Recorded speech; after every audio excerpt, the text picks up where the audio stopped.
Hey, I'm Drew, and this is the Drew Petersen Podcast, home to one chairlift ride, ski pole microphone, and real story at a time. This chairlift chat is with Auden Schendler, climate activist and author of the book Terrible Beauty, a poignant read with just as intriguing of a subhead: Reckoning with Climate Complicity and Rediscovering Our Soul. Auden ran sustainability programs at Aspen Skiing Company for 26 years and also served on the board of Protect Our Winters for 10 years and as the board chair for 4 of those.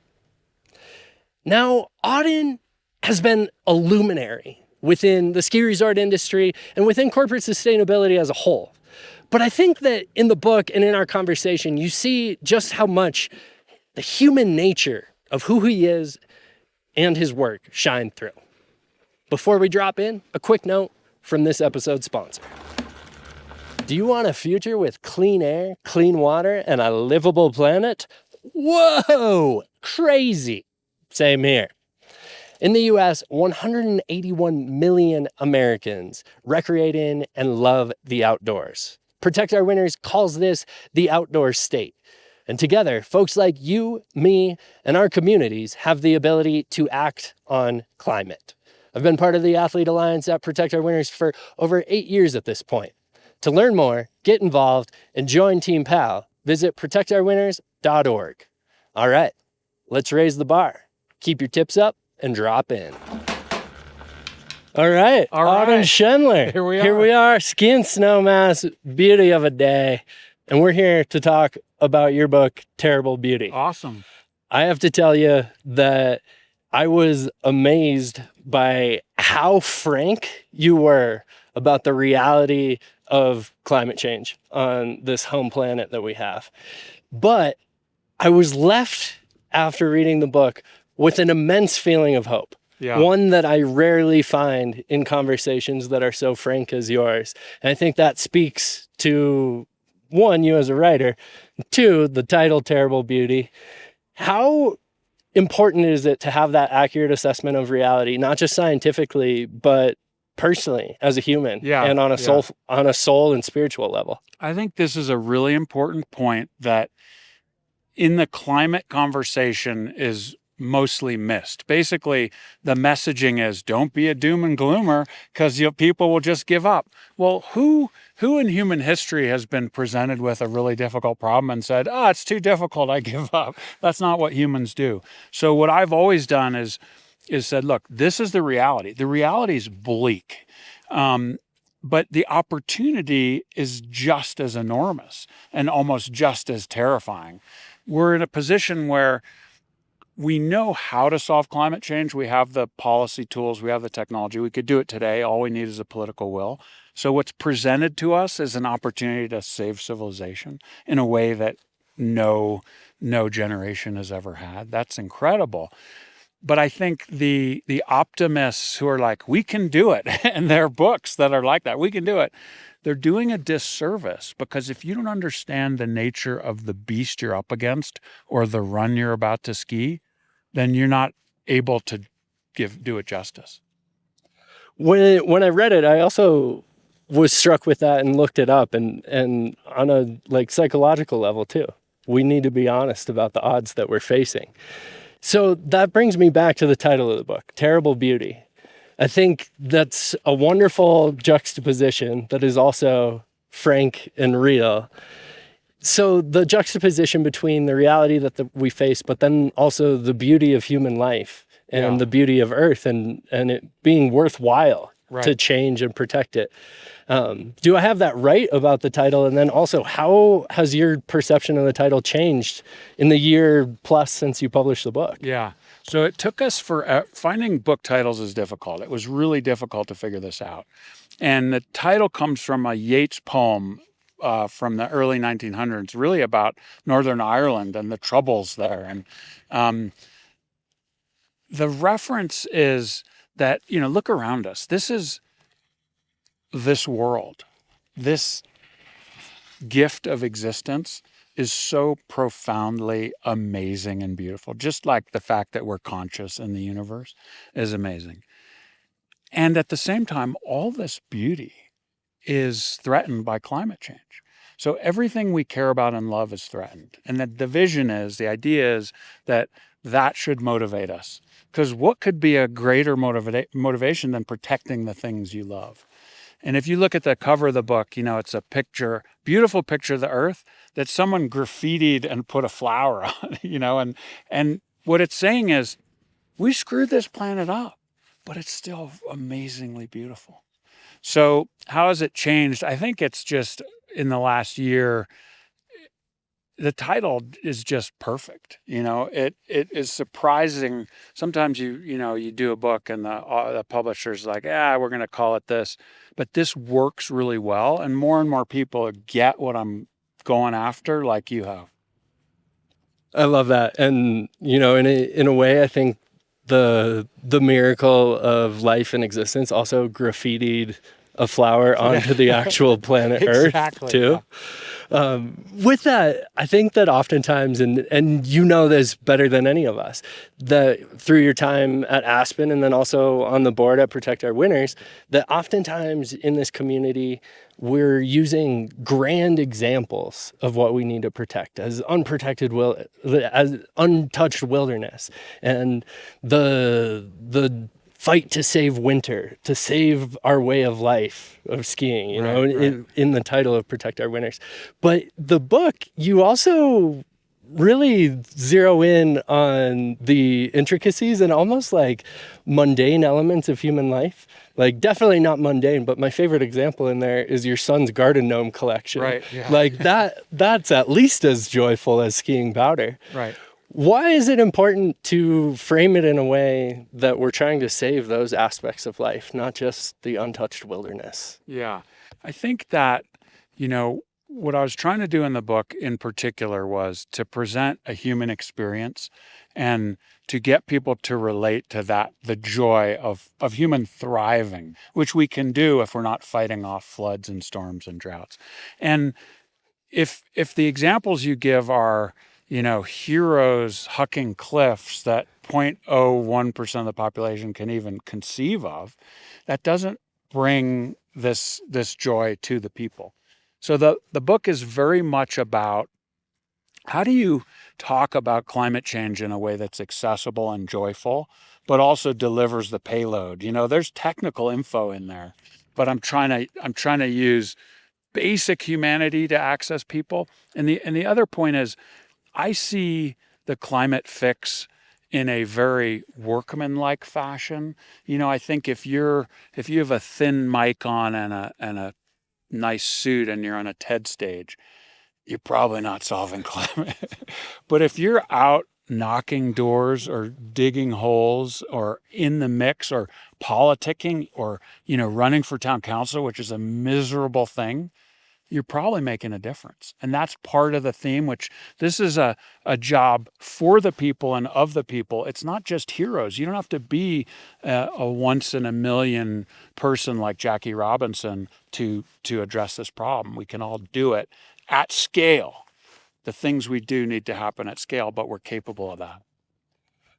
I'm not going to take that as a slight on the ski pole microphone because I'm pretty proud of this thing. Oh, no, that's incredible. But I got to tell you that also is part of, I think, what was also unique in that you're honest about the failures and shortcomings along your path. But I think it's in the doing that you're taking those swings, and taking those swings is the only way that you're also landing things that are real. So like one of the examples in there is when you were on the town council in Basalt, like you very humbly admit you didn't get that much done. But why is it worth taking swings? Yeah. Yeah. And so part of the interesting thing about climate is we don't really know the fix. Like we know the general outlines of it, but we don't know how to get society to care, for example. And so you got to try different stuff. And, so it's like it's like a bar fight. You're going to hit the guy with a chair. That might or might not work. Then you're innovating. You're trying different stuff. So that's why taking swings matters. And, town council, I didn't figure out power there, but that's where power is. So maybe you go back and you say, now that I've figured this out, I'm going to try again. Like we're learning. And what you did get done mattered. The little incremental steps did matter. So a lot of the book is learnings and lessons from your experience in corporate sustainability. And I was struck by this quote in the book. Systemic change is the only path to climate sustainability. But what the well-intentioned corporate sustainability movement has truly succeeded at is ensuring that everyone works within a narrowly defined playing field that leaves the one thing we need to upend, the fossil fuel-based economy, intact and unthreatened. Does that get to the thesis of the book? Yeah, big time. So a concept that drives the book is the idea of complicity. And it occurred to me one day while I was riding my bike on a lunch break, and it kept coming into my head. And I was like, why is this word bothering me? And in a nutshell, I said, what kind of a system would you design if you were the fossil fuel industry and you wanted powerful entities like corporations to think they were being green and to be perceived of by the public and media as green, but never get in the way of a fossil fuel economy? And the answer was everything that I'd spent the early part of my career on and the basis of all corporate sustainability, which is measure your footprint, make operational changes, write reports, certify to third-party standards, reduce your emissions a little bit, and declare victory. But the world needs to reduce its emissions 100%. So this was complicity with the system. And then, and this is the second half of the book, I asked, well, what's the scary, dangerous stuff? What's the stuff the fossil fuel industry doesn't want us to do? And the answer was, be a political activist, get involved in a revolution, write an op-ed that calls out corporations for hypocrisy and complicity, get your CEO to go to Washington and lobby. All these things that are the parts of civil movements and revolution that are terrifying to business and terrifying to a power structure that's the status quo. And so we said, that's where we're going to operate. Go where it's terrifying. Yeah. Which ties to the title, right? That's a hell of a strategy. Within that, though, you have also accomplished a lot through corporate sustainability, and especially in the ski resort industry and in the outdoor industry. One of the key points within the book is also rallying a massive group of people who care about the outdoors, who care about all of the values and ideals that you're fighting for, to get motivated and shake up the political system. I think the framing that you use in the book is comparing it to how the NRA has wielded so much political power. Why is political activity, especially in this day and age, necessary? And how is that going to be on the scale that we need? Right. So the way change happens in society is not by individuals changing their light bulbs or driving a Prius on climate, say. It's by being part of a movement. That's where individual power matters. And if you look at the NRA, at its peak, it had 5 million members, and it won its issue in Washington. It won at the Supreme Court. Now, the outdoor industry is what, 100 million, and wields no political power? And when it does, it's always on public lands? What the hell?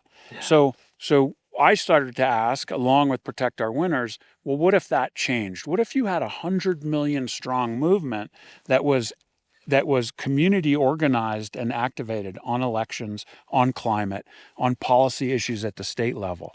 And the potential there is huge, because if you think of your fellow skiers, climbers, hikers, they're actually in those worlds to escape politics, right? You don't become a rock climber living in Yosemite, eating a bag of potatoes all summer, living under your truck to be in the political system.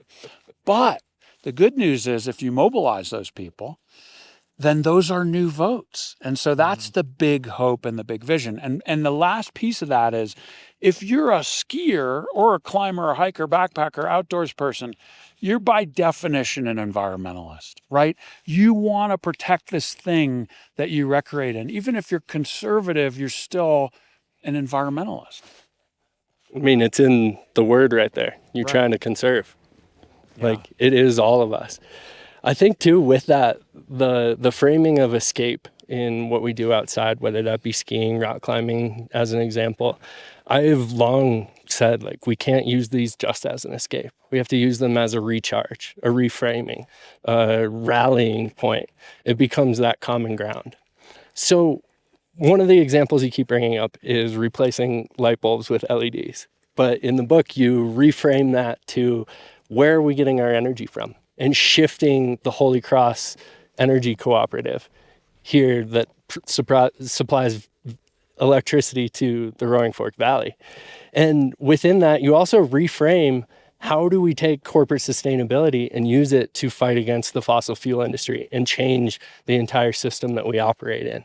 How do you view that mindset of reframing in this fight against climate change as a whole, and then also in your own personal life? Yeah. So maybe the leading climate environmentalist is a guy named Bill McKibben, who's a wonderful guy. He's actually skied these runs right around here. He learned how to ski here.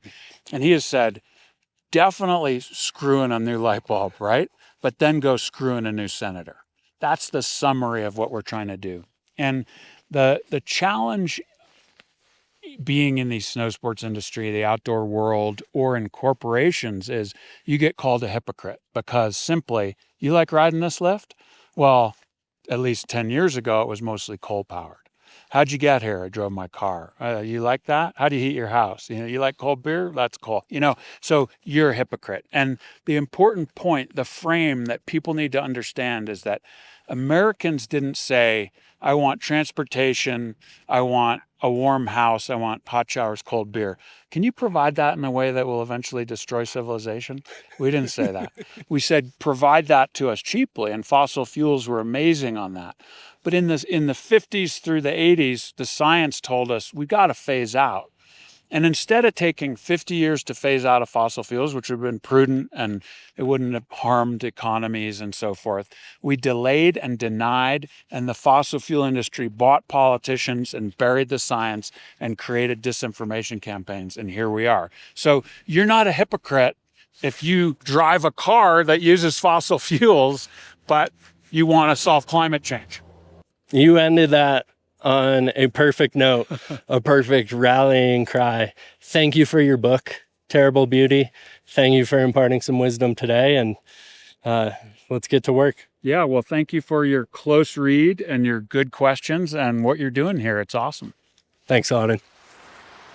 Thanks to Auden for joining me for a chairlift chat right here at Snowmass. My greatest takeaway from that conversation was that by approaching sustainability and taking on climate change head on, like Auden does, gives us the opportunity to thrive, not just survive.